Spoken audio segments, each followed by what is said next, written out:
Ladies and gentlemen, welcome to the American Revolution Part 1.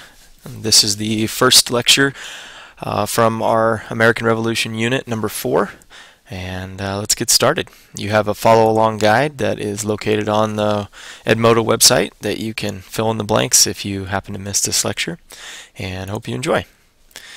First off, our story begins after the fall of New York and Washington running away and trying to escape out of New York after General Howe returned from his exile when he was driven out of Boston to Nova Scotia, and upon the King's orders and upon hearing that the Declaration of Independence was going to be signed in a statement to the King ordered General Howe to invade New York and attack the middle colonies and drive a wedge between the New England and southern colonies.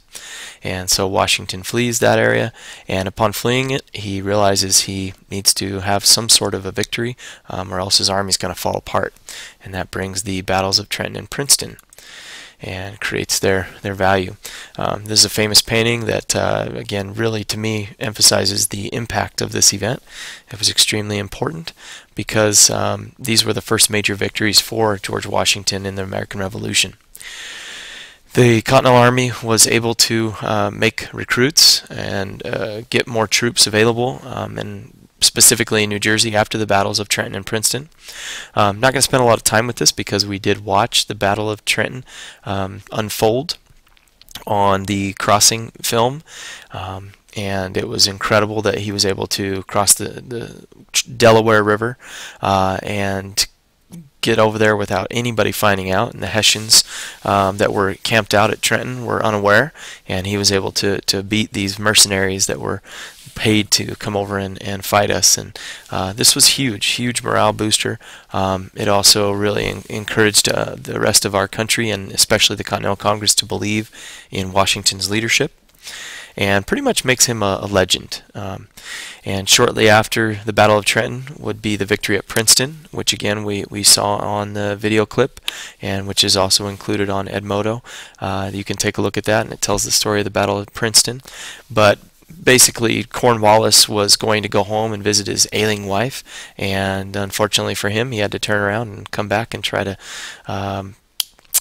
avenge the loss at Trenton. And he had Washington again dead to rights, and Washington snuck around his army the night before by muffling their wagon wheels, and Washington got around behind him and was able to attack a small garrison at the Battle of Princeton.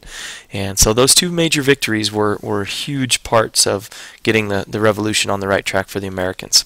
But it was winter time. The Battle of Trenton took place on the day after Christmas, and therefore they had to kind of bed down for the winter. And so that's when they headed to the first Morristown encampment. Britain would change their strategy a little bit, and you can also take a look at this in the video that I've included about Burgoyne and St. Leger. And this is General Burgoyne, and he's hanging out back in England, and he tells the King, hey, I think if you give me an opportunity, I can seize the Hudson River Valley and march my men south, and we will isolate the New England colonies with my plan. And it's a three-part plan, including going out into the western frontier and getting Native American allies to help us out with St. Leger. And then he was going to himself march from Canada and invade all the way to Albany. And in the meantime, General Howe, who was in New York City very comfortably during the winter, was supposed to come north and meet him in Albany, and that was going to be the plan. Well, best laid plans usually never work out unless everybody follows through and does their part. And so here's a good little look that I showed you guys with regard to how the plan was supposed to work. And out in this area over here, which you'll notice, this is New England area, and that was supposed to be cut off. At least that was part of the plan. And anyway, didn't really work out so well, and we find out why here in a second. So the first part was controlling the frontier in the west, and if you watch the video that I included, you'll have seen St. Leger be defeated out at the Battle of Oriskany, and he would be taking on St. Leger with Chief Joseph Brant, and Benedict Arnold and George Herkimer would be the Americans that would try to manipulate what was going on in the west. And the battle took place in 1777, and it was called the Battle of Oriskany. And Arnold was able to trick St. Leger into believing that he had a huge army headed his way, and that kind of played a role. They didn't talk much about that in the video clip. They spent most of their time dealing with Herkimer. But St. Leger would end up retreating because of the brutality of the fighting. The Native Americans that supported him decided not to be a part of that. They left St. Leger alone, and so he was afraid of this big army heading his way, and so he left the battlefield. So that way Burgoyne's western wing would be cut off, which was a big deal.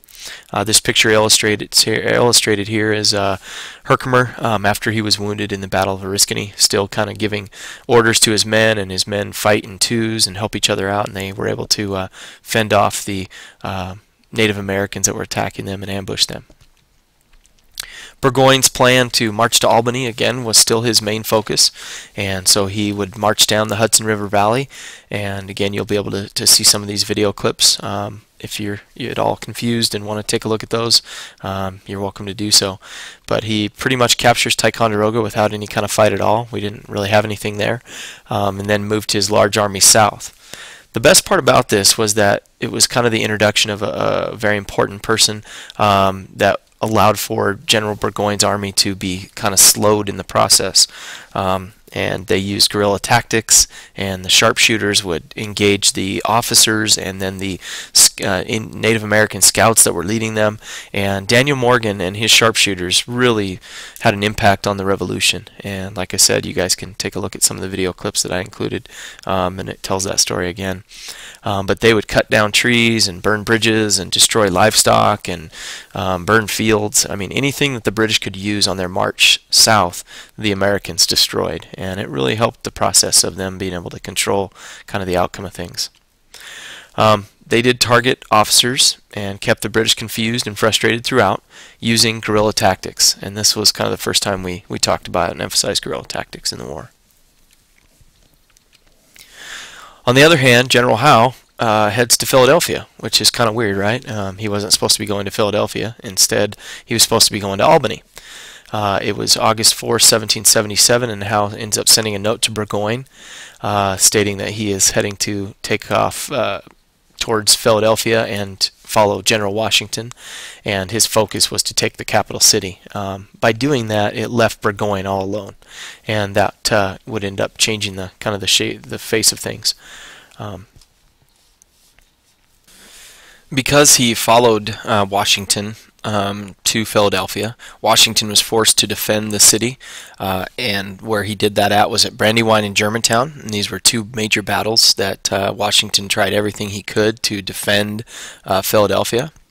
And unfortunately, it led to his defeat. He didn't really plan very well, and he didn't have the resources to take the British on, full force, and so he was kind of stuck with the idea of defending as best he could, and he ended up losing at Brandywine and Germantown. But the best part about this is that this was the first entrance of someone like the Marquis de Lafayette and his entrance into the war, even though he was told by the French king that he couldn't come over, and that again he entered the war at Brandywine and Germantown, where he was wounded. Ben Franklin was sent over during this time by the Second Continental Congress to go to France to try to convince them to help our war effort, and so he was over there lobbying for assistance along with John Adams. And the British would defeat Washington at both Brandywine and Germantown, but what it really showed was the attitude of Washington to continue the fight. They take Philadelphia without any effort at all. I mean, there's no one there to defend it, but on the other hand, neither is the Continental Congress. They've moved on, and they're always kind of running and hiding and continuing the effort, and that's really what this impact of these events were, is that it showed Washington's kind of his moxie.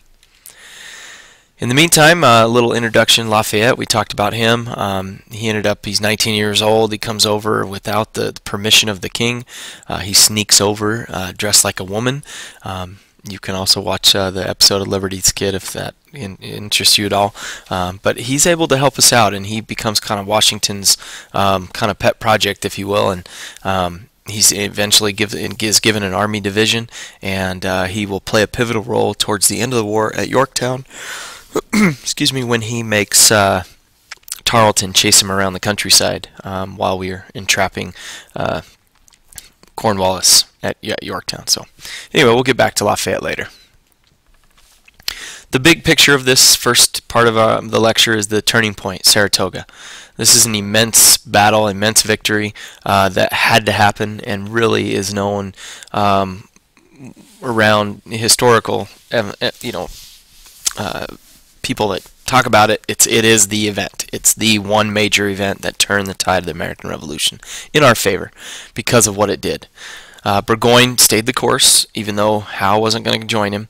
He went down and focused his attention. It was a struggle getting down the Ohio River Valley, the Hudson River Valley, and he ends up getting just outside of Albany, and it ends up being Horatio Gates, who we remember from the crossing being kicked out of the meeting. He does come back and gets a job that's away from Washington, because Washington doesn't like him, so he sends him north. And it would be here that at Bemis Heights near Saratoga where Burgoyne would be surrounded and eventually have to retreat and surrender his army. The biggest impact about this battle was that Benedict Arnold and Daniel Morgan did the most damage. They were the ones that made the impact. They're the ones that allowed for this event to have a success and to be pulled off. And yet Benedict Arnold never got any of the credit for that. Daniel Morgan's sharpshooters at Freeman's Farm relentlessly took out Burgoyne's men and his military, and because of that, I mean, this was huge casualties on the British side, and that they couldn't really recover from. By October 7th, Arnold would attack again under the direct orders from Gates not to. He ignored that, and eventually Benedict Arnold gets seen as the hero of Saratoga.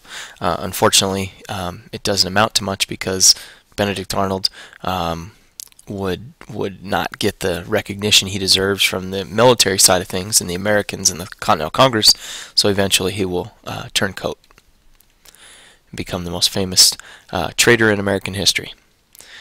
So Burgoyne's army would end up retreating to an encampment at Saratoga, where they would be under the leadership of Benedict Arnold and Daniel Morgan. The Continental Army would surround them and then bombard them day in and day out. This is kind of the first example of a siege concept that we're going to be talking about later on, especially. And he ended up surrendering October 17th, 1777. Both major surrenders by the British happened in Octobers, one in 1777 and the other one in 81. With Saratoga, the effects are the most important thing that I want you to get out of this. Saratoga was a turning point in the Revolution.